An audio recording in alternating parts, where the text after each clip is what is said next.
Amanda, seja bem-vinda, boa noite. Oi, obrigada. Falei para todos. Michele, seja bem-vindo. Dona Nair, seja bem-vindo. Vamos fazer a nossa oração. Para terminar o outro estudo, começar esse.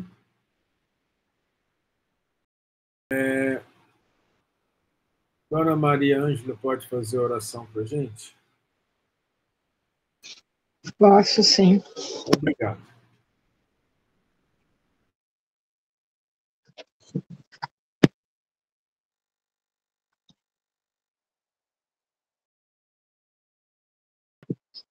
Jesus, mais uma vez, pedimos a permissão para o início desta segunda parte dos nossos estudos, agradecidos ainda pelos estudos da primeira parte,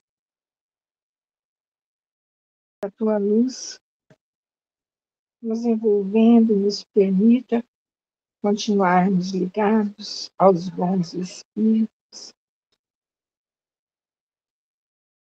nos permita ampliando a capacidade, um entendimento maior, mais do que um entendimento, ainda que consigamos guardar em nossa memória espiritual, esses ensinamentos, e que assim consigamos colocá-los em prática no nosso dia a dia. Que a tua presença junto a nós possa ser sentida, Mestre amado. E assim, damos início à segunda parte dos nossos estudos de domingo. Que assim seja.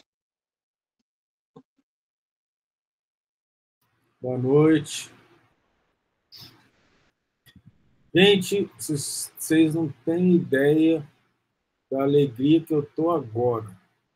Meu tio Moacir Aversa entrou no estudo. Meu tio, querido, oi tio, se quiser falar, fica à vontade. Meu tio, fazia mais de 35 anos que eu não via, irmão da minha mãe. E aí a gente reencontrou de novo. Duas almas, assim, com uma afinidade familiar, uma coisa bonita de ver, um sentimento tão gostoso, tão nobre de sentir, ter reencontrado um amigo de outras vidas aqui conosco. Seja bem-vindo, tio. O nome dele é Moacir Aversa. Então, você imagina a previsão que ele deveria passar nessa reencarnação. Porque Moacir, traduzido do Tupi-Guarani, é filho da dor. Vamos... Oi? A Versa tem a ver com avesso, a coisa tá feia. Brincadeira. A Versa é uma cidade da Itália, perto de Roma, né? Na qual o nosso bisavô veio. Avô dele, bisavô meu. Hã?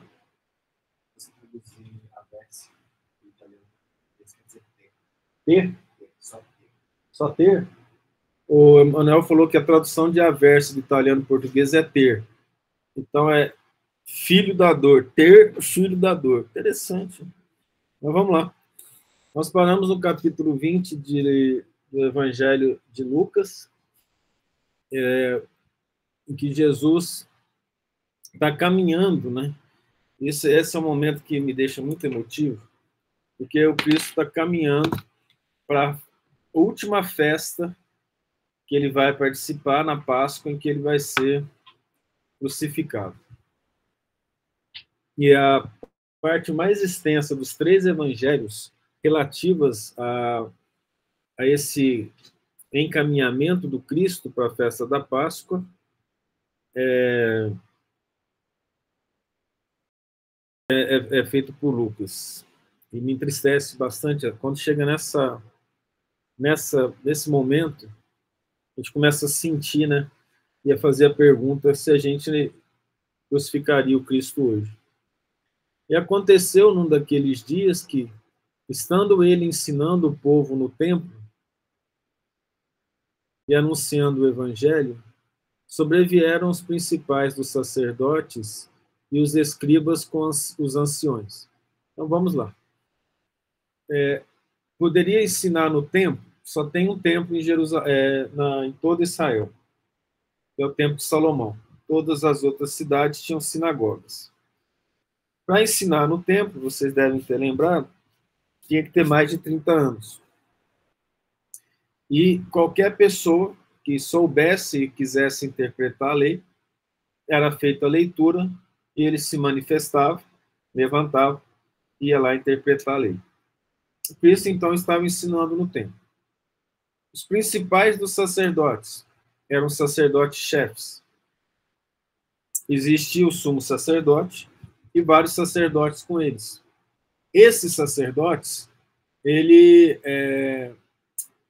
eles comandavam o povo de Israel, porque o povo de Israel ele era regido por um estado teocrático, em que o poder era dado por votação entre os sacerdotes, mas dado por Deus. Então, o sumo sacerdote era o representante máximo da religião deles, no caso, a lei mosaica. Apesar de que a religião dos judeus, ela se dividiu em algumas seitas, entre os saduceus, que tem a visão de Sadoc, os fariseus, com a visão de Hileu, 280 a.C., mais ou menos, 200, eu acho, o Hileu, 280 Sadoc, e tivemos os nazarenos, que tinham cabelos compridos, eram vegetarianos, também foi uma seita que originou uma seita que existe até hoje, chamada de Gnose, junto com os essênios, que era outra seita que também existia ali, misturada com, naquela época de Jesus, o farisaísmo, eu não sei como é que fala, saduceísmo, acho que é isso, nazarenos essênios. Mas esses principais dos sacerdotes eram principalmente saduceus e fariseus, com maior quantidade de fariseus.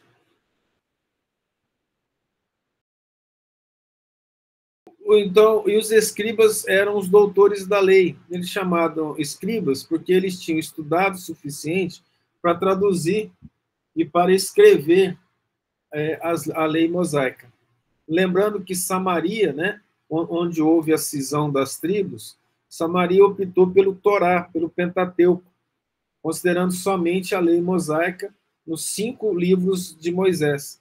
Os fariseus e os outros, né, a tribo de Judá e de Benjamim, a tribo menor de Benjamim, né, e Judá, eles aceitam os profetas, os livros dos profetas e vários outros livros, uma quantidade de mais de 100 livros, formando as escrituras do chamado Velho Testamento.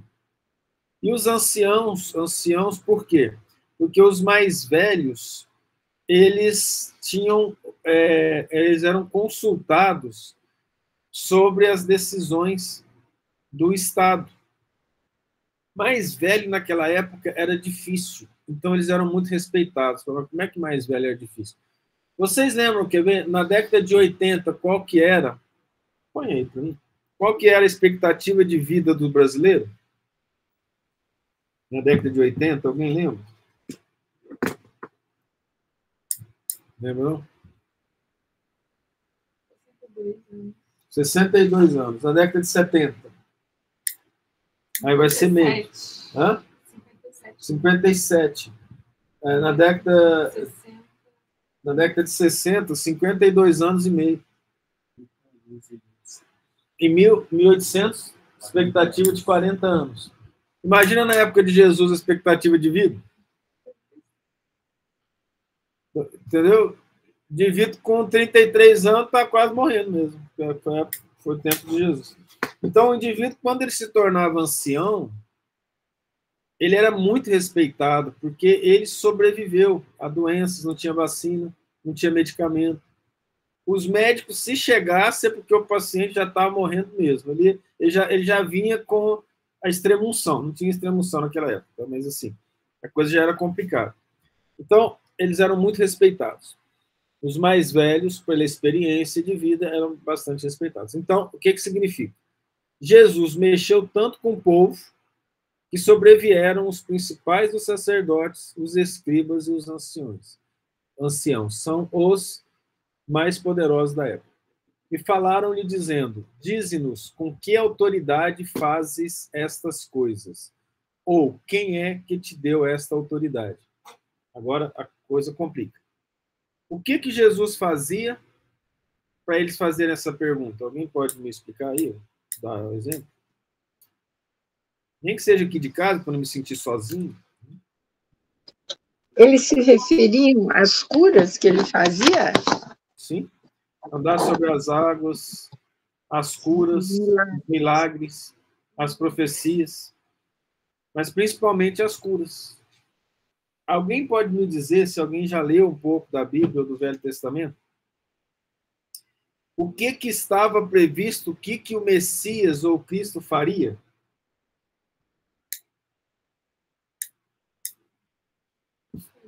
Vamos relembrar. Eu acho que ele falaria. Oi? Posso falar? Pode? Eu acho que ele falaria sobre Deus, né? Sobre os planos de Deus para nós. Mas na visão deles mesmo. Na visão dos escribas, dos doutores da lei, dos principais dos sacerdotes. A visão deles é que o Cristo falaria... Oi? Ele viria para salvar os escribas, mas com violência, com poder. Exato. Ele viria trazer o poder para Israel, dando poder sobre toda a terra, o poder bélico. Lembra disso? E o Cristo veio trazer a paz, a cura, mas uma interpretação melhor mostrava isso. Vamos relembrar João pedindo para dois discípulos perguntarem para o Cristo se ele era o Messias ou havia de esperar outro? Lembra qual foi a resposta do Cristo? Os paralíticos andam, os cegos veem, os surdos ouvem.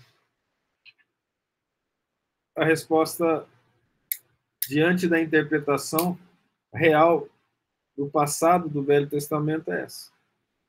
Mas a verdade é que eles estavam esperando alguém que lhe desse poder sobre a terra devido à aliança de Abraão com Deus. A sua posteridade dominará a terra. Aí nós vamos ver lá em Paulo, na carta aos Hebreus, explicando isso. Explicando que essa posteridade não eram somente os judeus, né? Mas eram também os gentios. Não vamos entrar em detalhes. Então eles perguntam para o Cristo. E respondendo ele, disse-lhes: também eu vos farei uma pergunta. Dizei-me, pois, o batismo de João era do céu ou dos homens? Veja que interessante. Respondendo significa gerúndio, presente contínuo. O escritor poderia ter colocado assim: respondeu. Não, ele coloca respondendo. Quando colocar respondendo, a gente deve entender que se é um presente contínuo, serve para os dias de hoje. Dizei-me, pois, o batismo de João era do céu ou dos homens? Por que o Cristo perguntava isso? Eles vinham com malícia. E dependendo da resposta do Cristo, eles o matariam naquele momento, ou mandariam prendê-lo. Mas o Cristo só se deixou prender ou levar no momento que era a hora dele. Ele sabia, ou Deus lhe disse. Lembra que em outros momentos ele disse que ele fugiu dos escribas e dos fariseus? Nossa leitura de João hoje cedo foi essa, né? Que ele fugiu porque não era a hora dele. E eles arrazoavam entre si, dizendo: se dissermos do céu, ele nos dirá: então por que não crestes nele? Porque lembra que João teve a cabeça decepada por Herodes? E eles não protegeram. Eles também, os fariseus, os escribas, os principais, não acreditavam em João. E se dissermos dos homens, todo o povo nos apedrejará, pois tem por certo de que João era profeta. Olha que coisa interessante, né? Nós entramos numa situação muito profunda aqui, característico dos homens que têm poder. Eles se preocupam com a reação do povo na hora de responderem ou de fazerem as coisas. Eles têm interesses. Se o Estado é teocrático, e Deus deveria inspirar os sacerdotes para responder, eles não poderiam ter essa dúvida. Mas o Cristo sabia de quem se tratava. Sabia que o país já estava corrompido. Corrompido por valores de dinheiro e por valores de poder, utilizando o pretexto da lei mosaica em favor de alguns. O que eu me baseio para falar nisso? Um trecho das chamadas Cartas de Pôncio Pilatos. Não sei se vocês já viram, considerado documento histórico. E lá Pôncio Pilatos fala que na tentativa de melhorar a cidade de Jerusalém, ele pediu para os sacerdotes para usarem o tesouro do templo, que era muito rico, não obstante ele mesmo ter poder de entrar no templo com os romanos, né, os guardas romanos, e pegar esse tesouro. E aí ele falou que ele causou a ira dos sacerdotes quando ele fez essa proposta. E responderam que não sabiam de onde era. Interessante essa resposta, porque evidentemente eles estão mentindo, né? Porque se eles fossem da verdade, quantas vezes o Cristo falou: aquele que é da verdade me escuta. E Jesus lhes disse: nem tampouco eu vos digo com que autoridade faço essas coisas. E começou a contar ao povo esta parábola. Aí ele vai explicar. Aqui tudo é continuidade, a inteligência de Lucas na escrita, né, a inspiração dele é muito grande. Um certo homem plantou uma vinha e arrendou-a a uns lavradores, e partiu para fora da terra por muito tempo. E a seu tempo mandou um servo aos lavradores, para que lhe dessem os frutos da vinha. Mas os lavradores, espancando-o, mandaram-no embora de mãos vazias. E tornou ainda a mandar outro servo, mas eles, espancando também a este e afrontando-o, mandaram-no embora de mãos vazias. E tornou ainda a mandar um terceiro, mas eles, ferindo também a este, o expulsaram. E disse o senhor da vinha: que farei? Mandarei meu filho amado, talvez vendo-o o respeito. Mas vendo os lavradores arrazoarem entre si, dizendo: este é o herdeiro, vinde, matemo-lo, para que a herdade seja nossa. E lançando-o para fora da vinha, o mataram. Que lhes fará, pois, o senhor da vinha? Irá e destruirá aqueles lavradores, e dará a outros a vinha. E ouvindo isso, disseram: assim não seja. Mas ele, olhando para eles, disse: que é isto? Pois que está escrito: a pedra que os edificadores rejeitaram, essa foi feita cabeça da esquina. Depois da leitura, voltemos às explicações. Que é a continuação disso. Por quê? Ele começa a contar uma parábola, mas os sacerdotes lá entenderam a parábola. Um certo homem plantou uma vinha e arrendou a uns lavradores, e partiu para fora da terra por muito tempo. Vamos entender dessa forma essa situação. Se nós acreditamos que Deus é nosso Pai, que tudo que temos foi Ele que nos deu, alguma coisa aqui na terra é nossa? Ou tudo que nós temos é empréstimo? De quem? Exato. Tudo é empréstimo de Deus. Jesus fala sobre isso lá no Sermão do Monte. Não jureis, nem pelo céu, nem pela terra, nem pelo vosso corpo, porque não pode fazer com que um fio de cabelo cresça e nem podes acrescentar um côvado à vossa altura. Vamos pensar sobre o nosso corpo. Nós temos um cérebro e utilizamos o cérebro para conversar, ouvir, pensar e entender. Alguém aqui conhece bem o seu próprio cérebro?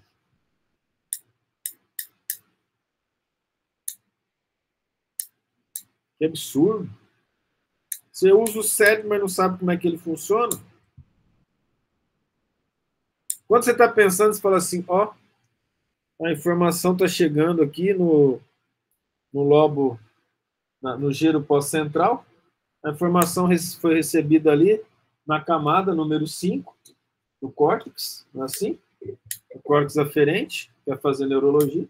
Essa camada, ela pega as informações do neurônio junto, passa para a camada 3 espalha pelo córtex cerebral todo, estou seguindo o caminho aqui direitinho, faz o processamento dos dados da memória, busca informações do passado, associa ao presente, a perspectiva futura, junta tudo isso, reverbera, volta para o lobo frontal, faz análise novamente, joga isso de volta para que eu possa responder.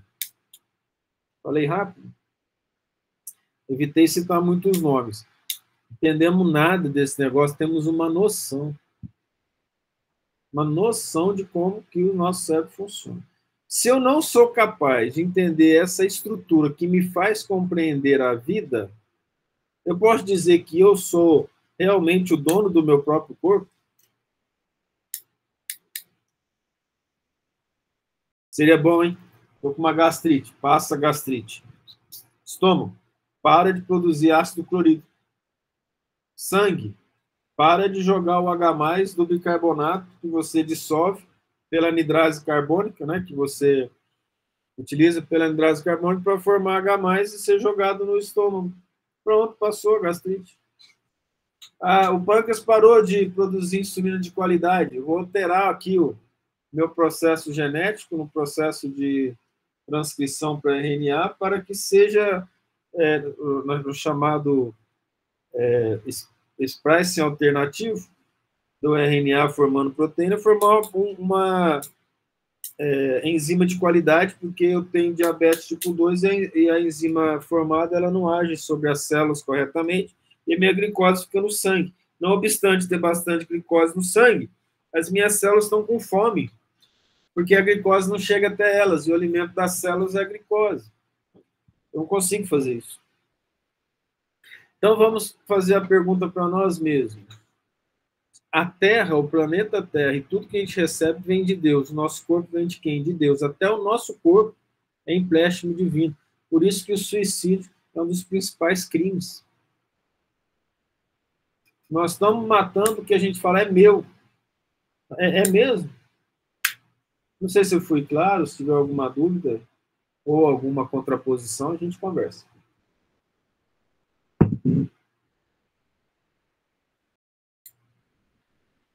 Então, o Cristo, em nome de Deus, fez a terra e entregou para os homens evoluírem, os lavradores da terra,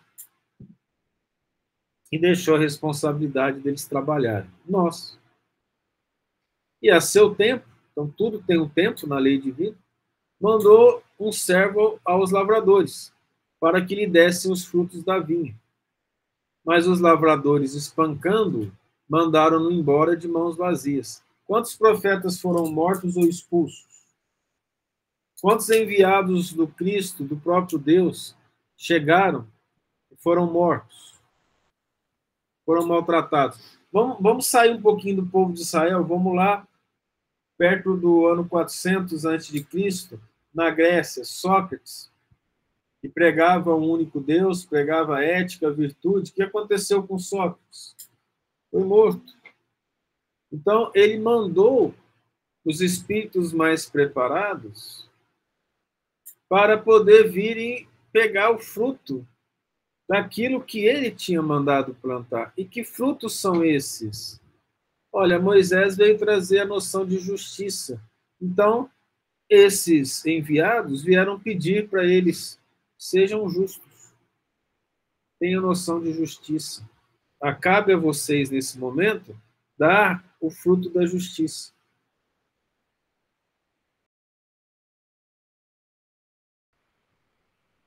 E tornou ainda a mandar outro servo, mas eles, espancando também a este e afrontando-o, mandaram-no embora de mãos vazias.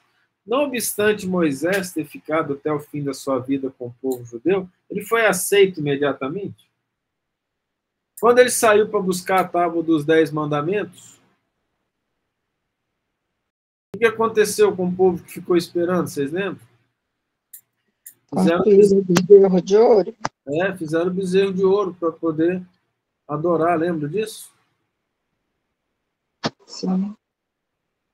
Aí ele quebrou, né, as tábuas. Eu teve que escrever tudo de novo.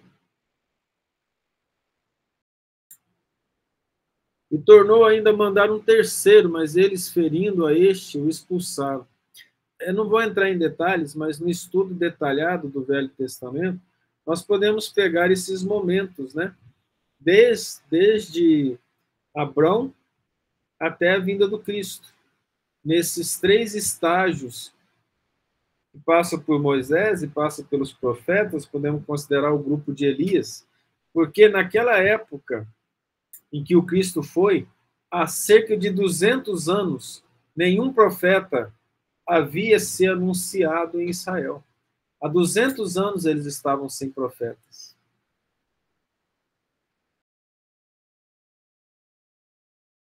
E disse o Senhor Davi: que farei? Mandarei o meu filho amado, talvez vendo-o, o respeitem. Quem que é o filho amado? O ser mais bondoso, mais evoluído, em termos intelectuais e morais, que já aportou no planeta Terra. O espírito que se iluminou e que recebeu do próprio Deus a nebulosa solar para que a Terra fosse construída por ele e pelos seus iguais. Porque na criação divina desse universo imenso, nós recebemos as responsabilidades de co-criar em nome de Deus. Só há um Criador, mas nós co-criamos. Nós podemos criar esperança nos corações das pessoas. Nós podemos aumentar a chance de que existam virtudes no coração das pessoas. Nós podemos criar ideias e imagens dos outros. Nós podemos criar objetos, mas tudo isso é uma representação da criação original. Nós fazemos robôs similares aos humanos, mas é uma cocriação daquilo que nós vemos, que é o próprio ser humano. Então, Deus manda aquele que foi responsável por nos receber na Terra no processo de evolução, que ele chama de filho amado. Porque o maior exemplo de filho é ele, que já veio aqui na Terra. E o próprio Cristo fala para a gente ter virtude para podermos ser chamados filhos de Deus. Ora, sermos chamados filhos de Deus implica em ter as virtudes que o Cristo ensinou. Eu mandarei meu filho amado, talvez vendo-o, o respeitem. Mas vendo os lavradores, arrazoaram entre si, dizendo: este é o herdeiro. Vinde, matemo-lo para que a herdade seja nossa. Isso é bem interessante. Vou fazer uma pergunta aqui. Vocês acham que os principais dos sacerdotes, os escribas e os anciãos, eles sabiam que ele era o Cristo? O Cristo, ou pelo menos tinha a possibilidade de ser o Cristo? Você acha que sim? Está escrito aqui lá no 16. Olha. Fala, Wilson. Eu acho que sim, né? Ele estava mais com medo, né, de perder o poder. Olha lá no versículo 16. Eles sabiam que falavam dele, que ele era o Cristo, porque eles falam: assim não seja.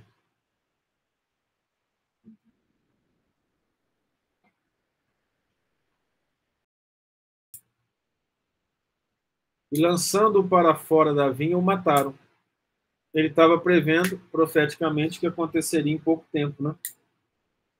Que lhes fará, pois, o Senhor da vinha, irá e destruirá aqueles lavradores, e dará a outros a vinha. E ouvindo eles isso, disseram: assim não seja. Aconteceu perto do ano 60, por exemplo, sabe da história?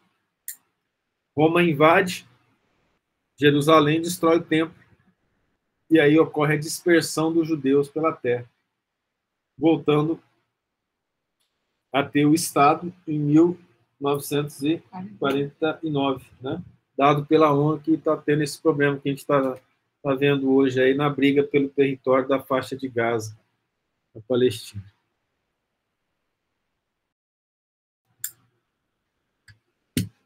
Mas olha que coisa interessante. Irá e destruirá aqueles lavradores e dará a outros a vinha. Nós podemos pegar isso aqui também, que aconteceu com Paulo de Tarso, não foi? Conversão de Paulo de Tarso. A conversão de Paulo de Tarso, para onde que foi mandado os ensinamentos do Cristo? Para os gentios. Então foi retirado deles a vinha. O que é a vinha? Ora, a vinha é onde produz uva.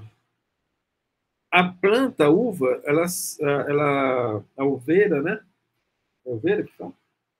Videira, desculpa. Ela se espalha e ali ela forma o cacho. E daquele cacho é o fruto. E do fruto você tem essência, que eles fazem o vinho, que era a principal bebida daquela época.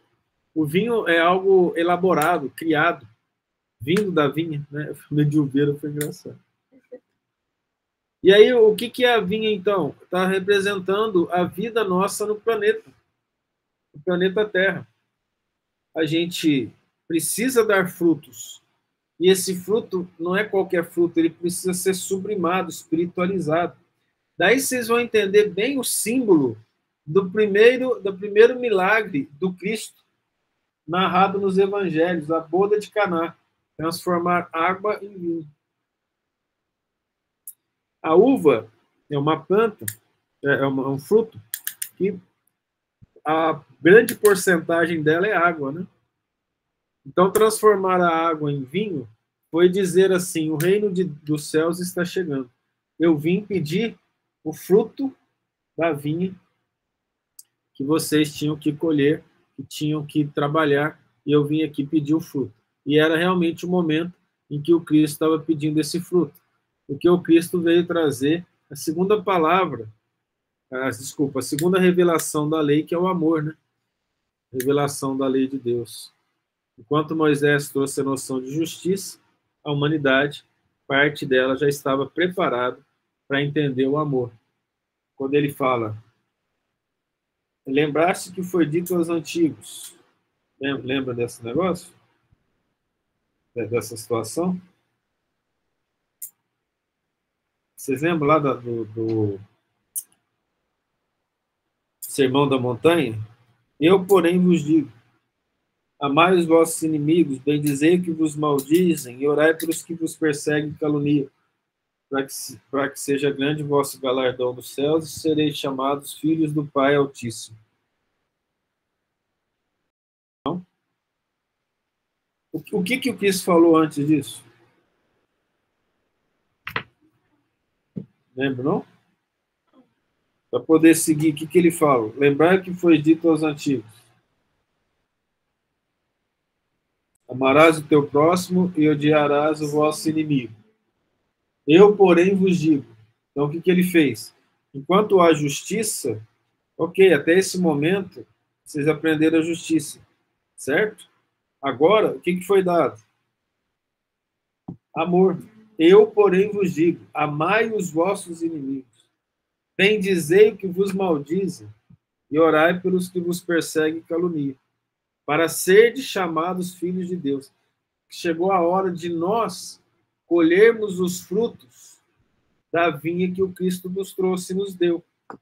Cabe a nós colher esses frutos, só que o fruto que o Cristo nos pede não é só da justiça, é do amor.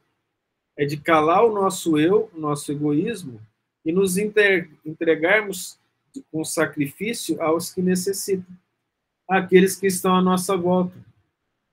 Amar os que vos amam, até os homens de má vida o fazem. Isso explica dessa forma. Porque amar quem faz a nossa vontade, quem está colocado na nossa vida numa situação de nos obedecer, e que se obedece é fácil. Mas amar o inimigo, amar aquele que não faz a nossa vontade, mesmo sendo uma boa pessoa, o significado disso é muito profundo. Então, chegou o momento em que nós devemos mostrar os frutos. Esse fruto, trazido pela terceira revelação, é a verdade. A verdade que deve mostrar para nós a nossa herança espiritual. Nós temos uma vida que é uma vida eterna. Essa vida eterna é a vida do Espírito. Então, poderia um Deus justo cobrar de uma pessoa da época do Cristo, da época de Moisés, a mesma coisa do que pode se cobrar de nós, considerando a evolução intelecto e moral da humanidade? O próprio Allan Kardec, no Evangelho, fala sobre isso, na lição do duelo. Ele fala, houve um tempo em que as pessoas só saíam armadas. Hoje nós não saímos armados. Existem pessoas específicas para fazer a segurança. Mas houve um tempo que não se saía de casa sem uma espada. Lá no Velho Oeste, né, nos filmes que a gente viu, todo mundo era armado. E aí qualquer insulto gerava morte, tiro, briga. E nós ainda, nos dias de hoje, temos essas relações primitivas, né? Não leva o desaforo para casa, e coisas desse tipo. Então, acaba que a nós que temos a oportunidade de entender um pouquinho sobre o amor do Cristo, o que tem? O que nós temos que fazer? O que tem dentro de nós para podermos trabalhar com o Cristo? Todos nós temos amor dentro de nós porque nós somos imagem e semelhança de Deus. A questão é transformar esse amor em ações. O nome disso é caridade. Transformar o sentimento de amor em ação pelo próximo chama caridade. E a base da renovação nossa é a caridade. Entender o que o Cristo falou, a luz dele, do ensinamento dele, penetrar o nosso cérebro, nosso entendimento, aquecer-se pelo sentimento em nossos corações, o sentimento mais puro que tivermos, e escorrer pelas mãos na forma de ação, no auxílio constante ao próximo. Amando o nosso próximo, amaremos a Deus.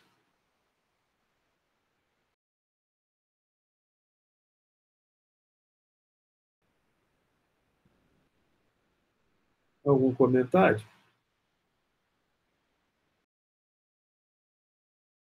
Busquemos, então, a nossa... Fique à vontade, dona Beth.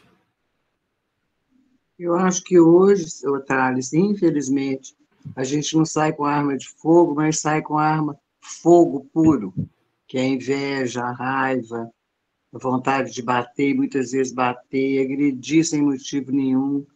Eu acho que a gente não tá evoluindo muito, não. Tem hora que dá um desânimo de ver esse povo fazendo o que está fazendo hoje, sabe? Tratando tão mal o semelhante, humilhando tanto. Eu fico tão preocupada com isso, fico tão triste com isso. O que você acha disso tudo?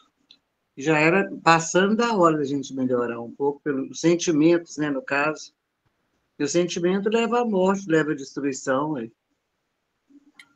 Dona Beth. Não sei se cabia falar sobre isso agora, mas... Cabe. A senhora trouxe algo muito bonito. De fato, a gente sai armado, mas a evolução é lenta. Os nossos estudos têm mostrado, os estudos das obras da codificação têm mostrado que a evolução é lenta, mas contínua. E que na Terra existem tanto espíritos primitivos como espíritos de alta sensibilidade reencarnados juntos. Deus permite que isso aconteça para aqueles que estão num degrau acima da escada possam auxiliar aqueles que estão no degrau abaixo, para que as trevas, vendo a luz, se arrependam. Isso requer sacrifício, não é o próprio exemplo do Cristo? Aquele ser maravilhoso e perfeito veio para seres bastante primitivos ensinar o amor suportando a nossa inferioridade. Sendo ele o nosso exemplo, cabe a nós agir de modo a imitá-lo no que nós pudermos. Se nós não somos capazes de fazer o que o Cristo faz, temos que fazer força para tentar fazer o máximo que pudermos dentro de nós. Então, a sensibilidade alta da senhora, ao falar sobre isso, a coloca numa situação de, vendo isso, se sentir triste, mas, por outro lado, de poder fazer algo que as pessoas que agem assim não conseguem, que é orar pelo necessitado, olhar com piedade o necessitado, dar o exemplo contrário, se lhe bater numa face, mostre a outra. E serve para todos nós diante dessas dificuldades.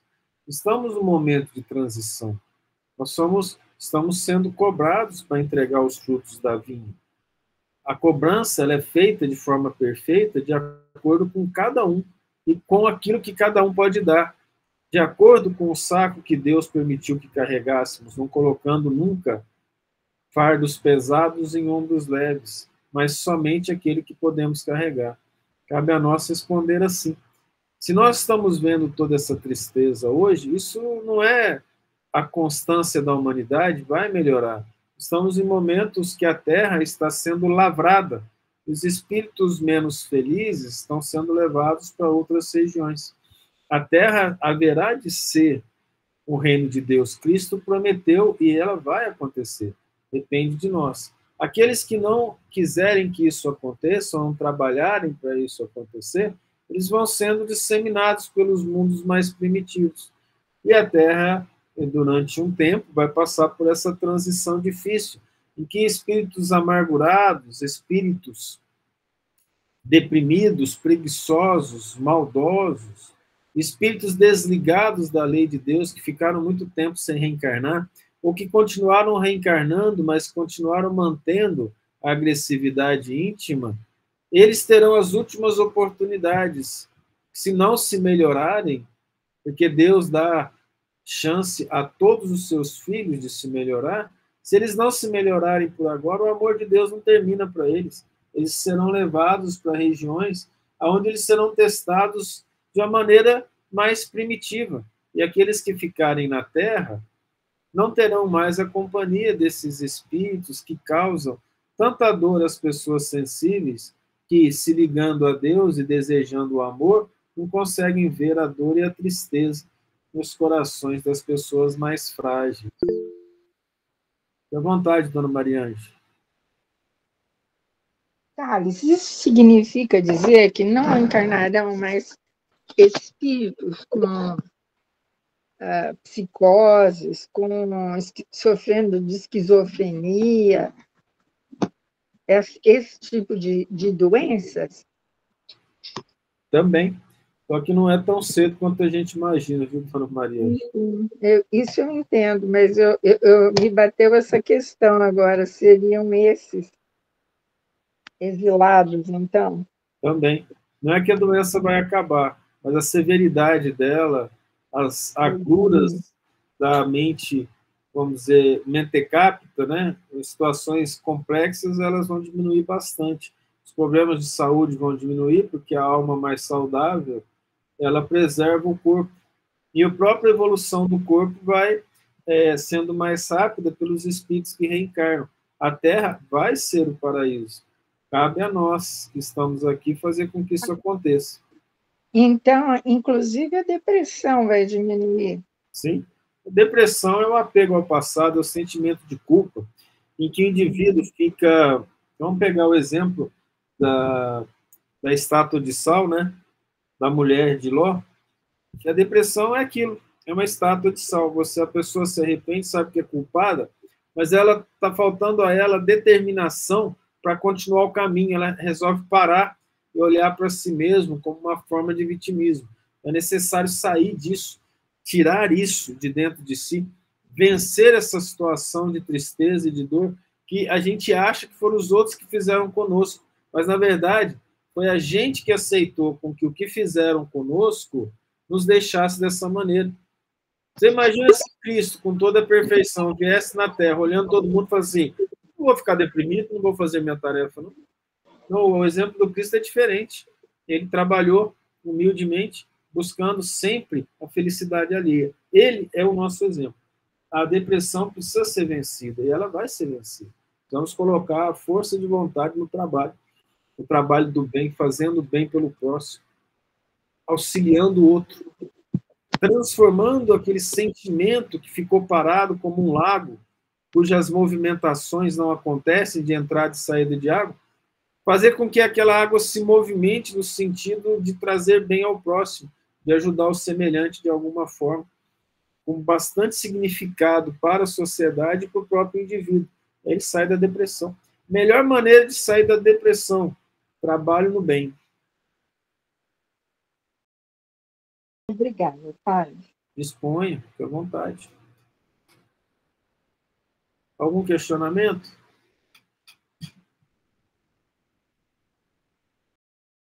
Sem questionamentos? Então tá bom, vamos terminar o nosso estudo. Vamos fazer a oração final do nosso estudo. Devido ao grande carinho que a gente tem pela cidade de Pinhuí, vou pedir de novo para a Amanda fazer a oração final para nós. Pode fazer, Amanda? Posso? Então tá bom. Que Pinhuí se encha de luz aí, que a luz da sua oração chega até a minha mãe, meu irmão, meu pai. Amém. Meus parentes aí, a cidade toda. Amém. Então vamos todos nesse momento elevar o nosso pensamento e o nosso coração a nosso Senhor Jesus Cristo. Querido Mestre, obrigado por mais um dia, mais uma semana nas nossas vidas, os quais nós conseguimos superar todos os desafios, tudo aquilo que foi imposto a nós, todas as dificuldades, as barreiras. Nós conseguimos vencer todas as dificuldades e chegamos até aqui. Abençoe a nossa próxima semana, o nosso próximo mês. Abençoe todas as pessoas que passarem por nós, em nossos estudos, nossos trabalhos, nosso dia a dia.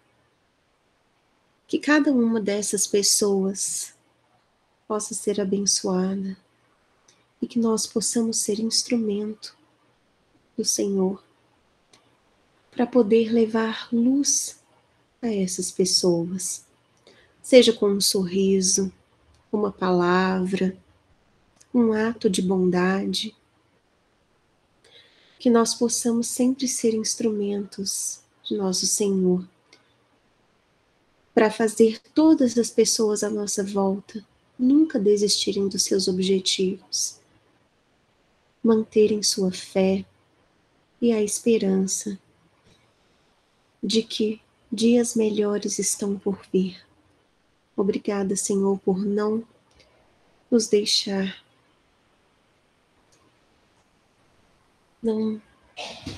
Obrigada, Senhor, por não fazer com que nós nos abalemos com todas as dificuldades impostas no dia a dia. Obrigada por nos dar força e resiliência para vencer todos os obstáculos, com a certeza de que o Senhor está sempre nos abençoando, nos protegendo e planejando um futuro muito bom para todos nós. Que assim seja. Que assim seja, Senhor. Que assim seja. Sempre um prazer a gente junto. Deus abençoe. Boa noite para todos.